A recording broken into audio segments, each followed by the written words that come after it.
안녕하세요. 그남타임 플러스입니다.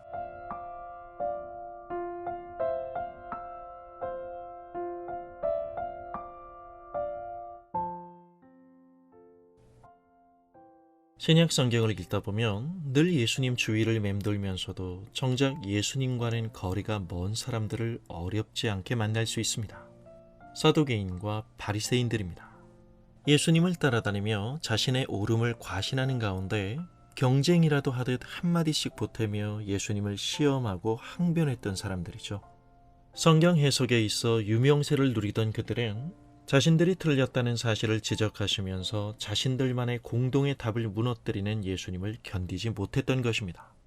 예수님을 시험하려는 의도적 질문으로 달려드는 사두개인과 바리새인들의 꿍꿍이는 예수님의 무지와 사이비성을 증거하겠다는 것이었습니다. 글쎄요, 진리로 가장한 말발이 예수님께 통할까요? 오히려 우리가 보듯 그들은 예수님의 뛰어난 지혜의 답변에 압도되고 맙니다. 사두개인과 바리새인들이 격한 감정으로 예수님을 지켜보는 가운데 이제는 예수님께서 시편 110편을 인용하여 그들에게 역질문을 던지십니다.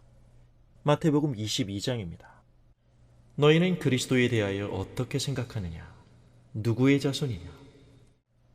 이 질문은 다른 말로 하면 예수님 자신이 누구신가와 맞물려 있는 물음입니다. 다시 말해 너희가 성경을 바로 읽고 있긴 있느냐와 같은 말입니다. 종교적 지식에는 머리가 엄청나게 커져 있는 것 같지만 정작 하나님의 말씀의 뜻을 알지 못하는 종교 지도자들 자신들의 무지를 지적하시는 것입니다. 구약 사무엘서를 통해 다윗 왕권이 무궁하도록 해주시겠다는 하나님의 약속을 잘 알고 있던 유대인들은 예수님의 질문에 메시아, 즉 그리스도께서 다윗의 후손임을 자신있게 대답합니다.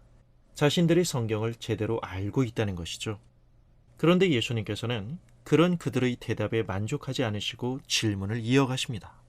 그렇다면 생각해보자. 메시아가 다윗의 후손으로 온다면 다윗이 어찌하여 자기 몸의 후손으로 태어날 사람인 그리스도를 미리 보고 성령에 감동하여 고백하기를 주라 하였는가? 너희도 잘 알다시피 이 주라는 고백은 오직 하나님께만 드려지는 호칭과 명칭이 아니냐.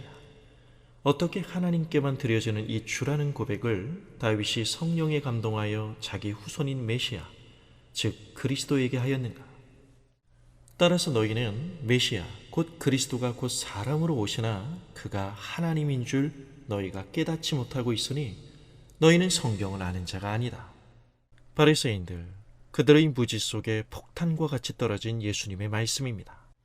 사도행전에서의 사도 베드로의 설명처럼 시편 110편은 구약 계시의 기록과 관련된 선지자로서 다윗이 예언을 한 것입니다.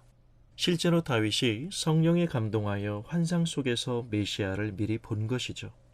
다윗이 예언의 형태로 자기의 후손으로 올 메시아를 주라, 하나님이라 고백했다는 것입니다. 예수님께서 던지신 이 질문의 초점은 누가 참 하나님이며 참 사람인가에 있습니다. 참 하나님이며 참 사람인 자만이 우리의 중보자가 되시기 때문입니다. 그러므로 예수 그리스도, 그분에 대한 바른 신앙과 고백은 구원이라는 영혼의 본질을 결정하는 생사에 관한 문제가 되는 것입니다. 크리스천이란 예수 그리스도 그분이 누구인지를 성경대로 제대로 아는 사람입니다. 그분은 다윗의 후손이지만 예수 그리스도 그분은 또한 다윗의 주님이십니다. 그렇다면 예수 그리스도, 그분에 대한 당신의 고백은 무엇입니까?